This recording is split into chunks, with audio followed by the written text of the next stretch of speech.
Hallo liebe Zuhörer, herzlich willkommen zu unserem Kanal Cozy German. Schön, dass du heute dabei bist. Wenn du noch nicht abonniert hast, drück bitte auf den Abonnieren-Button und vergiss nicht, ein Like zu hinterlassen und einen Kommentar zu schreiben. Hier gibt es viele nützliche Tipps für dein Deutschlernen. Heute sprechen wir über ein Thema, das für viele Lernende eine große Herausforderung darstellt: das Schreiben auf Deutsch. Schreiben ist eine wichtige Fähigkeit, die oft übersehen wird, aber es ist genauso entscheidend wie Sprechen oder Hören. Es hilft nicht nur dabei, die Sprache besser zu verstehen, sondern auch, sich selbst klarer auszudrücken.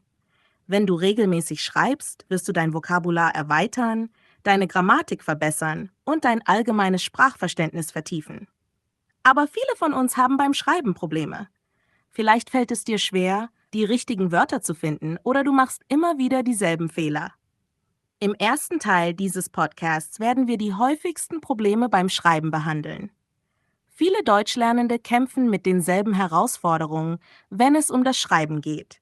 Zum Beispiel die korrekte Verwendung von Artikeln oder Präpositionen oder die richtige Wortstellung in einem Satz. Auch bei der Interpunktion gibt es oft Unsicherheiten.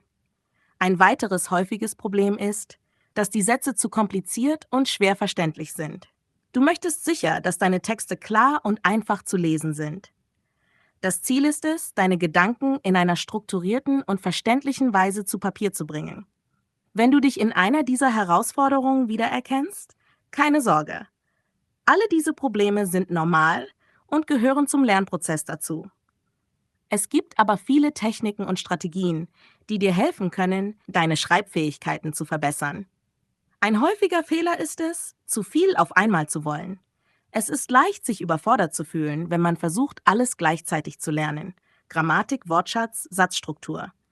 Aber der Schlüssel zu einer guten schriftlichen Ausdruckskraft liegt darin, sich auf kleine, überschaubare Aufgaben zu konzentrieren. Beginne mit einfachen Sätzen und baue sie dann langsam auf.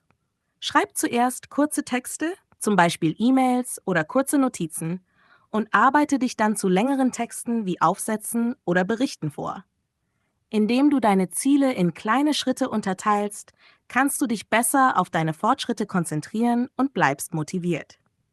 Ein weiteres häufiges Problem beim Schreiben ist, dass viele Lernende den Fehler machen, sich beim Schreiben zu sehr auf die perfekte Grammatik zu konzentrieren. Natürlich ist Grammatik wichtig, aber sie sollte nicht die Hauptsache sein, die du bei deinem Schreiben im Kopf behältst. Vielmehr solltest du dich darauf konzentrieren, deine Gedanken klar auszudrücken. Klarheit und Verständlichkeit sind viel wichtiger, als jedes Detail der Grammatik perfekt zu beherrschen. Ein klarer und einfacher Satz ist immer besser als ein komplizierter Satz, der schwer zu verstehen ist.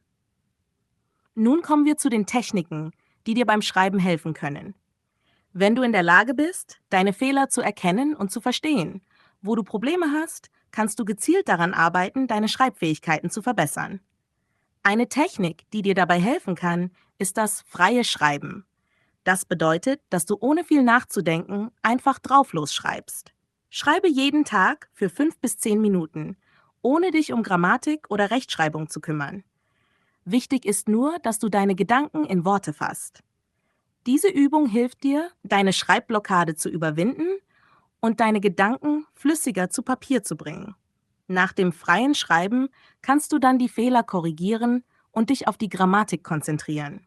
Eine andere hilfreiche Technik ist das Lesen von Beispieltexten. Wenn du Schwierigkeiten beim Schreiben hast, kann es sehr hilfreich sein, sich gute Texte anzusehen. Lies einfache Texte wie Zeitungsartikel, Blogbeiträge oder Bücher.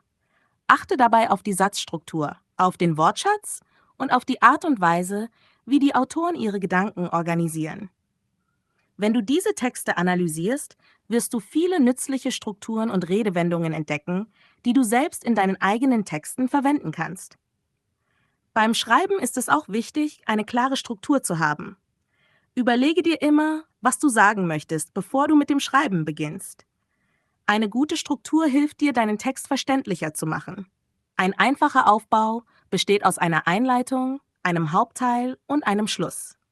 In der Einleitung stellst du dein Thema vor, im Hauptteil erläuterst du deine Gedanken und im Schluss fasst du alles zusammen und ziehst ein Fazit. Diese einfache Struktur hilft dir, deinen Text klar und übersichtlich zu gestalten. Natürlich ist es auch hilfreich, regelmäßig zu üben. Wie bei jeder Fähigkeit wird auch dein Schreiben besser, je mehr du es machst. Nimm dir jeden Tag ein wenig Zeit, um zu schreiben. Du kannst Tagebuch führen, E-Mails an Freunde oder Kollegen schreiben oder kleine Aufsätze zu Themen verfassen, die dich interessieren. Es gibt viele verschiedene Möglichkeiten, wie du deine Schreibfähigkeiten verbessern kannst. Eine weitere Übung, die dir helfen kann, ist das Zusammenfassen von Texten. Suche dir einen Text, lese ihn aufmerksam und versuche dann, ihn in eigenen Worten zusammenzufassen. Achte dabei darauf, dass du die wichtigsten Informationen klar und präzise wiedergibst. Diese Übung hilft dir nicht nur, deinen Wortschatz zu erweitern, sondern auch deine Fähigkeit zu trainieren, Informationen zu organisieren und logisch darzustellen. Jetzt, da wir die häufigsten Probleme beim Schreiben und einige Techniken zur Verbesserung besprochen haben, wollen wir uns auch die praktischen Tipps anschauen, wie du bestimmte Textarten schreiben kannst. Zum Beispiel beim Schreiben von E-Mails.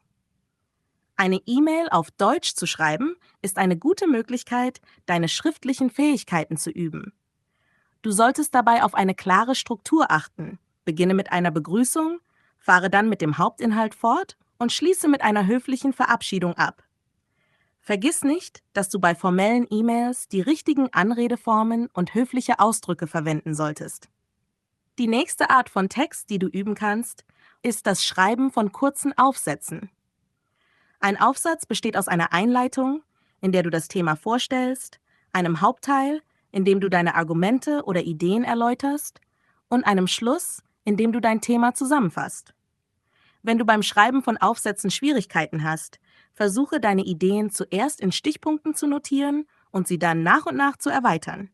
In der nächsten Folge werden wir uns genauer mit den praktischen Übungen beschäftigen, die du machen kannst, um deine Schreibfähigkeiten weiter zu verbessern. Beim Schreiben auf Deutsch gibt es viele typische Fehler, die viele Lernende machen. Besonders am Anfang können diese Fehler dazu führen, dass du dich unsicher fühlst und das Schreiben schwierig erscheint. Aber keine Sorge, das ist ganz normal und passiert jedem, der eine neue Sprache lernt. In diesem Teil des Podcasts schauen wir uns die häufigsten Schreibfehler an und wie du sie vermeiden kannst. Ein häufiger Fehler ist die falsche Verwendung von Artikeln. In vielen Sprachen gibt es nur einen bestimmten Artikel, aber im Deutschen unterscheiden wir zwischen der, die und das, je nach dem Geschlecht des Substantivs. Viele Lernende vergessen, den richtigen Artikel zu benutzen, besonders bei Substantiven, die im Deutschen ein anderes Geschlecht haben als in ihrer eigenen Sprache. Ein Beispiel dafür ist das Wort Auto. Im Deutschen ist es das Auto, aber in anderen Sprachen wie Englisch oder Französisch könnte es ein anderes Geschlecht haben.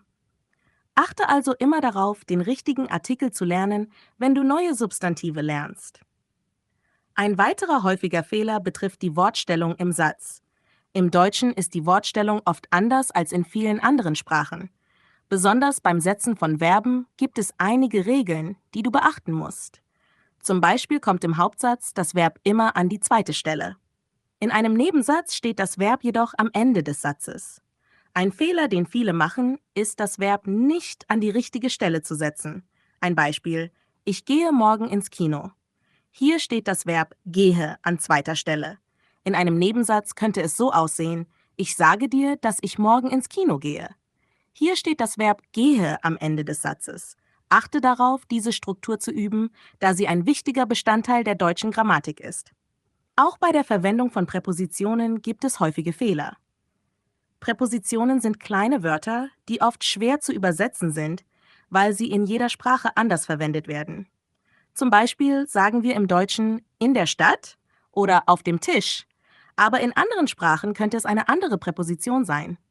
Ein häufiger Fehler ist, die falsche Präposition zu verwenden, zum Beispiel ich gehe auf die Schule, anstatt ich gehe in die Schule. Um diese Fehler zu vermeiden, solltest du versuchen, mit den richtigen Präpositionen zu üben und dir Beispiele aus der Sprache anzusehen. Ein weiteres Problem beim Schreiben ist die falsche Verwendung von Zeitformen. Im Deutschen gibt es viele verschiedene Zeitformen, wie das Präsens, das Perfekt, das Präteritum und das Plusquamperfekt. Besonders das Perfekt wird oft falsch verwendet. Viele Lernende verwenden es, wo eigentlich das Präteritum gebraucht wird. Oder sie mischen die beiden Formen durcheinander. Ein Beispiel. Im Satz „Ich habe gestern ins Kino gegangen“ ist das Verb gegangen im falschen Tempus. Richtig wäre „Ich bin gestern ins Kino gegangen“, weil das perfekt mit sein und nicht mit haben verwendet wird, wenn es um Bewegung geht.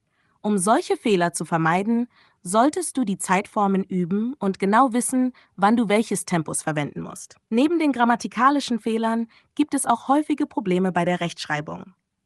Besonders bei Wörtern, die im Deutschen ähnlich klingen oder geschrieben werden, aber unterschiedliche Bedeutungen haben, passieren oft Fehler. Ein Beispiel dafür sind die Wörter das und das. Das ist ein Artikel oder ein Relativpronomen, während das eine Konjunktion ist. Es gibt viele solche Paare, die leicht verwechselt werden können. Ein weiteres Beispiel sind die Wörter wie und wieder. Diese können sich sehr ähnlich anhören, aber sie haben ganz unterschiedliche Bedeutungen. Um diese Fehler zu vermeiden, hilft es, sich die Unterschiede gut einzuprägen und regelmäßig zu üben. Ein häufiges Problem ist auch das Fehlen von Satzzeichen. Im Deutschen sind Punkt, Komma, Fragezeichen und Ausrufezeichen sehr wichtig, um einen Text klar und verständlich zu machen.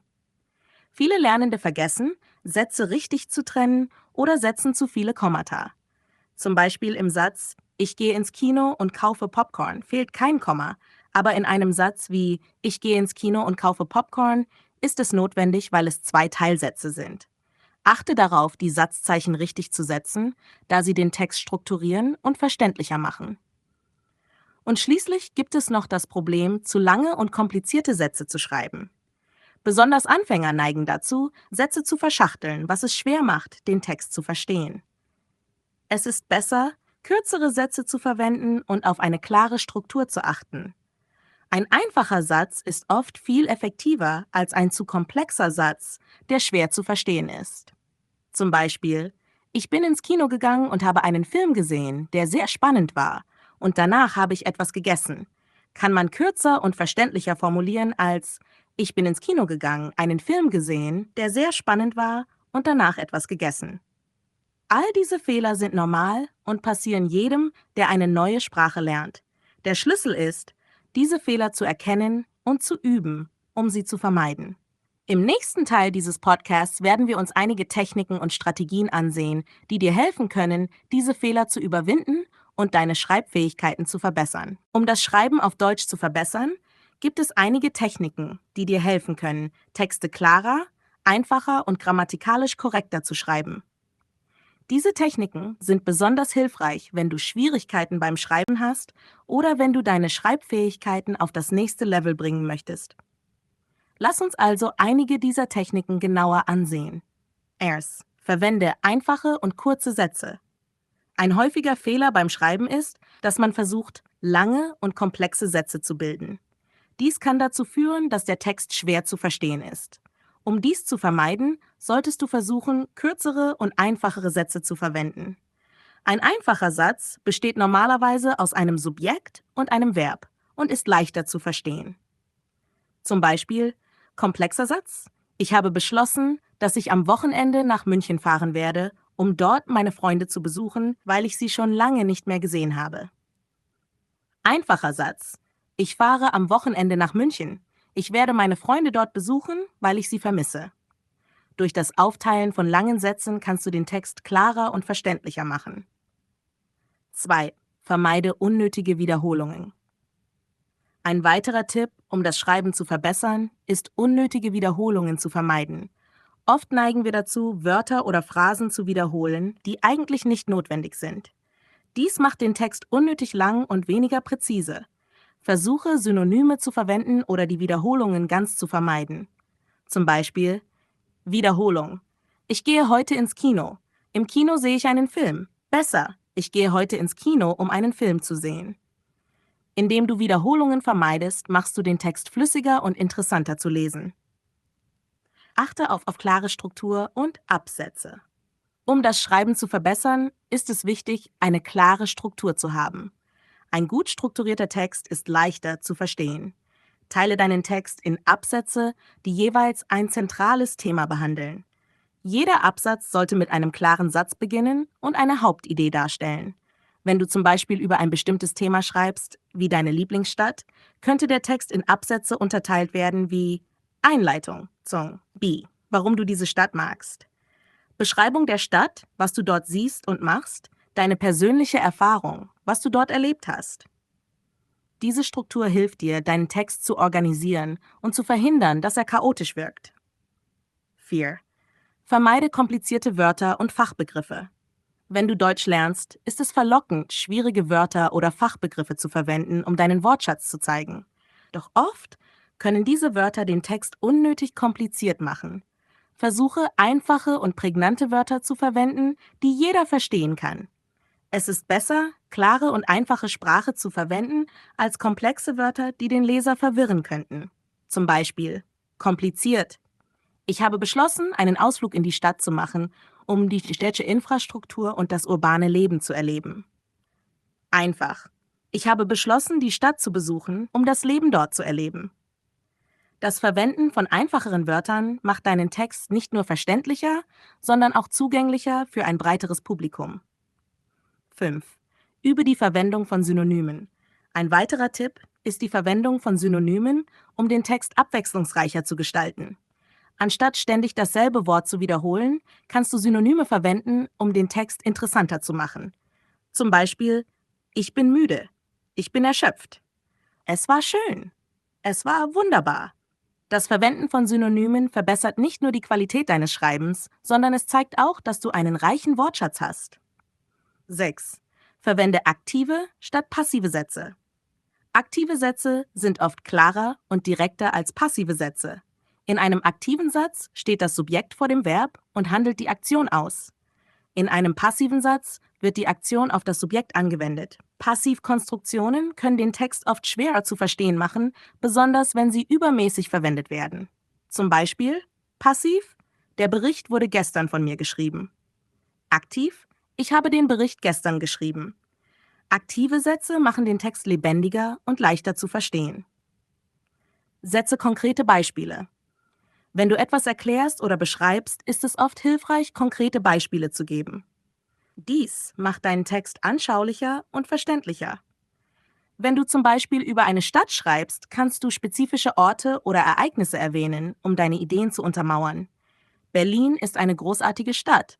Berlin hat viele interessante Sehenswürdigkeiten, wie das Brandenburger Tor und den Fernsehturm. Konkrete Beispiele helfen dem Leser, sich die beschriebenen Ideen besser vorzustellen und den Text lebendiger zu machen. 8. Korrektur lesen und Feedback holen. Bevor du deinen Text abschickst oder veröffentlichst, solltest du ihn immer Korrektur lesen. Achte dabei auf Grammatikfehler, Rechtschreibung und Satzstruktur.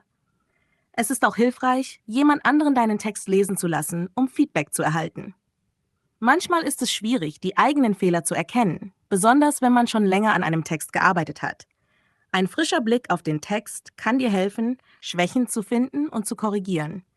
Indem du regelmäßig diese Techniken anwendest, kannst du deine Schreibfähigkeiten kontinuierlich verbessern und deine Texte klarer, präziser und interessanter gestalten. Im nächsten Teil dieses Podcasts werden wir uns mit praktischen Übungen und Aufgaben beschäftigen, die dir helfen, deine Schreibfähigkeiten noch weiterzuentwickeln. Bleib dran! Wenn du deine Schreibfähigkeiten verbessern möchtest, ist es wichtig, regelmäßig zu üben und verschiedene Textarten zu schreiben. In diesem Abschnitt werde ich dir einige praktische Tipps und Übungen geben, um deine Fähigkeiten im Schreiben von Essays, Briefen und Nachrichten zu verbessern. Diese Übungen helfen dir nicht nur, deine grammatikalischen Fähigkeiten zu stärken, sondern auch deine Fähigkeit, Ideen klar und präzise auszudrücken. Na erst. Schreiben von Essays. Essays sind eine sehr gängige Form des Schreibens, besonders im akademischen Bereich. Ein gut strukturierter Essay besteht normalerweise aus einer Einleitung, einem Hauptteil und einem Schluss. Hier sind einige Schritte und Übungen, die dir helfen, Essays besser zu schreiben. Wähle ein Thema, das dich interessiert. Wenn du dich mit dem Thema identifizieren kannst, wird es dir leichter fallen, deine Gedanken klar zu formulieren. Versuche ein Thema zu wählen, das nicht zu breit oder zu eng ist, damit du genug Material für deine Argumentation hast. Erstelle eine Gliederung. Bevor du mit dem Schreiben beginnst, solltest du eine klare Struktur für deinen Essay erstellen.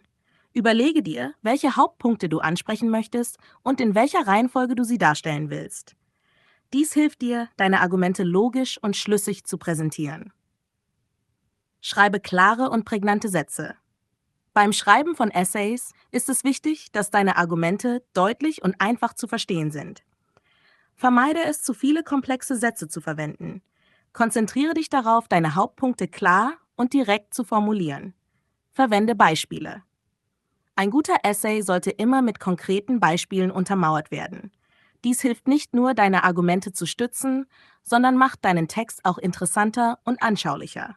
Übung. Versuche, ein kurzes Essay zu einem einfachen Thema zu schreiben, zum Beispiel meine Lieblingsjahreszeit oder die Vorteile von Sport.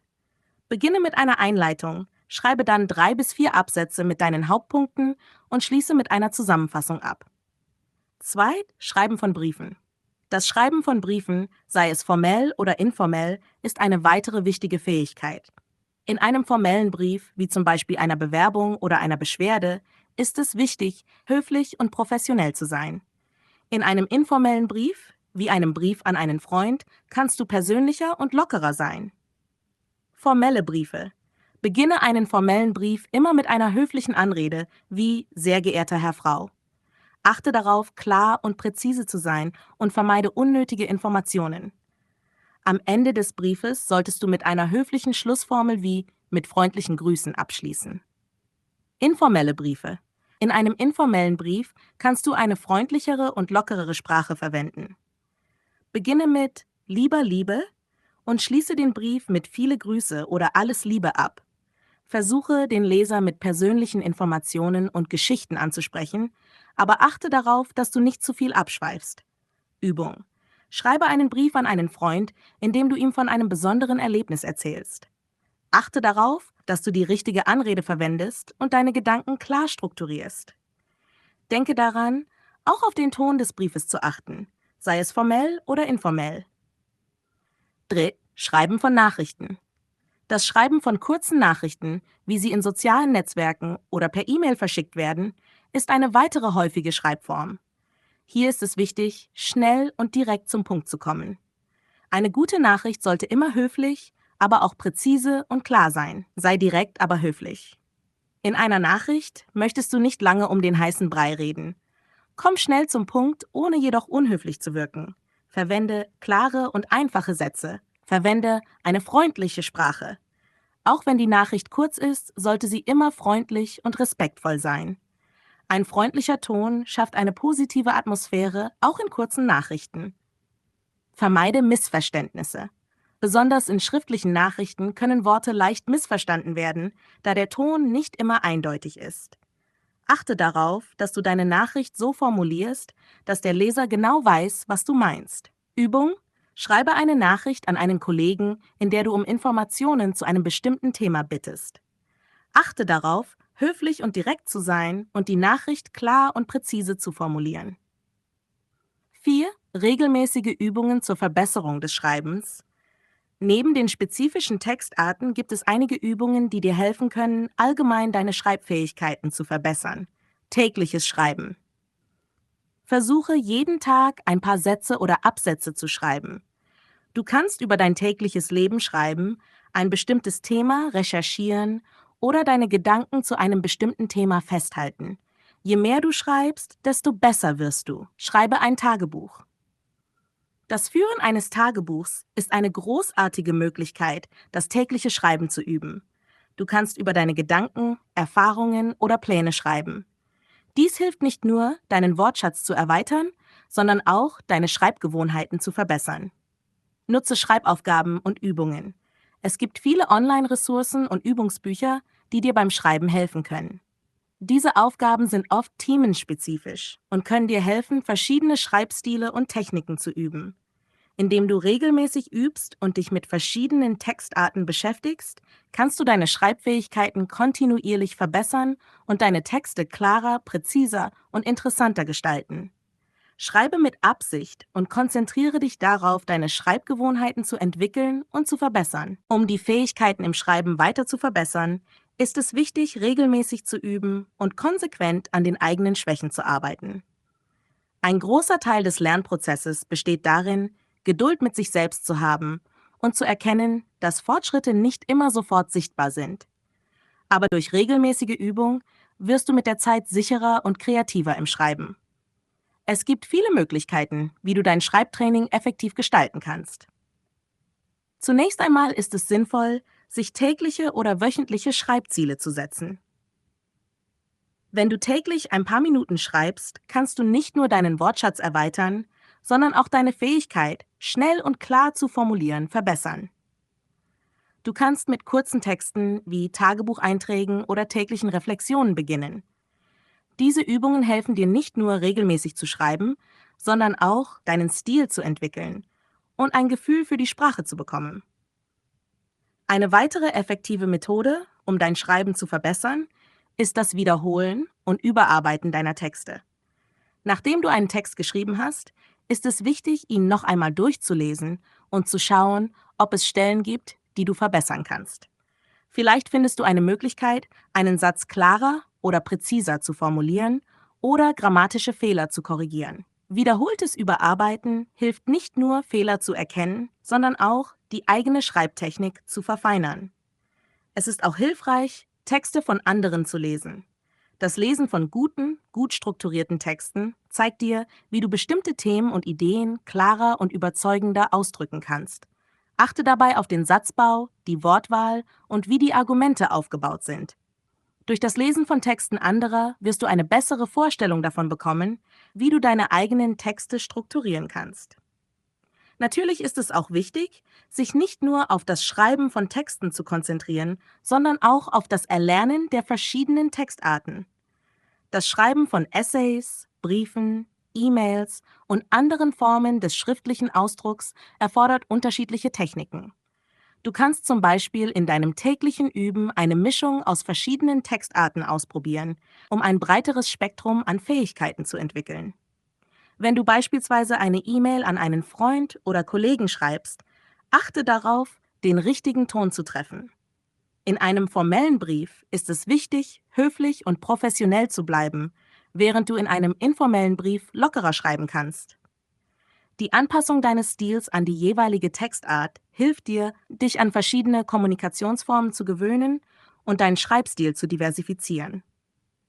Eine weitere Möglichkeit, dein Schreiben zu verbessern, ist, sich Feedback von anderen zu holen. Das kann von einem Lehrer, einem Freund oder einem Online-Schreibpartner kommen. Feedback ist ein wertvolles Werkzeug, um Fehler zu erkennen, die du vielleicht selbst übersehen hast. Es kann dir auch helfen, neue Ideen zu entwickeln und verschiedene Perspektiven zu verstehen. Nutze Feedback konstruktiv, um dich kontinuierlich zu verbessern und deinen Schreibstil weiterzuentwickeln. Es ist auch wichtig, dass du regelmäßig neue Vokabeln und Grammatikstrukturen übst. Das Schreiben in einer neuen Sprache erfordert oft den Umgang mit neuen Ausdrücken und Formen, die dir möglicherweise noch nicht vertraut sind. Wenn du regelmäßig neue Wörter und Phrasen lernst, kannst du diese aktiv in deinen Texten anwenden und deine Ausdruckskraft erweitern. Überlege, wie du diese neuen Vokabeln in verschiedenen Kontexten nutzen kannst, um deine Schreibfähigkeiten noch vielseitiger zu gestalten. Nicht zuletzt ist es hilfreich, eine positive Einstellung zum Schreiben zu entwickeln. Viele Menschen empfinden das Schreiben als eine lästige Pflicht, besonders wenn sie mit Schwierigkeiten in der Grammatik oder der Struktur konfrontiert sind. Aber je mehr du schreibst, desto natürlicher wird es für dich. Erinnere dich daran, dass jeder Fehler eine Gelegenheit ist, zu lernen und zu wachsen.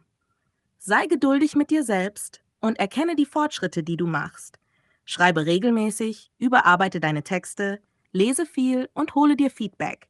Wenn du das tust, wirst du nach und nach feststellen, dass du immer sicherer im Schreiben wirst.